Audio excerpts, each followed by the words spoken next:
Hello guys, வாங்க இந்த கிறிஸ்மஸ்க்கு நம்ம சூப்பரான ஒரு ப்ளம் கேக் வீட்லேயே எப்படி செய்யறதுன்னு பார்க்கலாம். ஃபஸ்ட்டு ஒரு பேன் வச்சுக்கோங்க. அதில் ஒரு டம்ளர் ஆரஞ்சு ஜூஸ் சேர்த்துக்கோங்க. ஃப்ரெஷ் ஜூஸாக சேர்த்துக்கோங்க. அடுத்து இதில் உங்ககிட்ட இருக்க நட்ஸ் எல்லாத்தையும் சேர்த்துக்கோங்க. ஒரு 2 நிமிஷம் கொதிக்க வச்சுட்டு தனியாக எடுத்து ஆற வச்சுருங்க.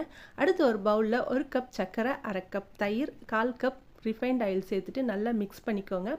இதில் 1 கப் மைதா, 1 ஸ்பூன் பேக்கிங் பவுடர் சேர்த்துக்கோங்க, 1/2 ஸ்பூன் பேக்கிங் சோடா சேர்த்துக்கோங்க. அடுத்து நம்ம ஊற வச்சுருக்க நட்ஸையும் இதில் சேர்த்துக்கோங்க. கட் அண்ட் ஃபோல்ட் மெத்தடில் கலந்து விட்டுக்கோங்க. அடுத்து பேக்கிங் ட்ரே ரெடி பண்ணி வச்சுருக்கேன். பட்டர் ஷீட் சேர்த்துட்டு அதில் நம்ம ரெடி பண்ண பேட்டரை சேர்த்துட்டு பபிள்ஸ் எதுவும் இல்லாமல் இருக்க ஒரு டூத் பிக் வச்சு நல்லா மிக்ஸ் பண்ணி விட்டுக்கோங்க. அடுத்து குக்கரை ஒரு 5 நிமிஷம் ப்ரீஹீட் பண்ணி வச்சுட்டு பேட்டரை குக்கரில் வச்சுட்டு ஒரு 40லேருந்து 45 நிமிஷம் பேக் பண்ணி எடுத்திங்கன்னா சூப்பரான ப்ளம் கேக் ரெடிங்க. ட்ரை பண்ணி பார்த்துட்டு எப்படி இருந்துச்சுன்னு சொல்லுங்கள். வீடியோ பிடிச்சிருந்தா லைக் பண்ணிவிட்டு உங்கள் ஃப்ரெண்ட்ஸ் அண்ட் ஃபேமிலியோட ஷேர் பண்ணிக்கோங்க. தேங்க்யூ ஃபார் வாட்சிங்.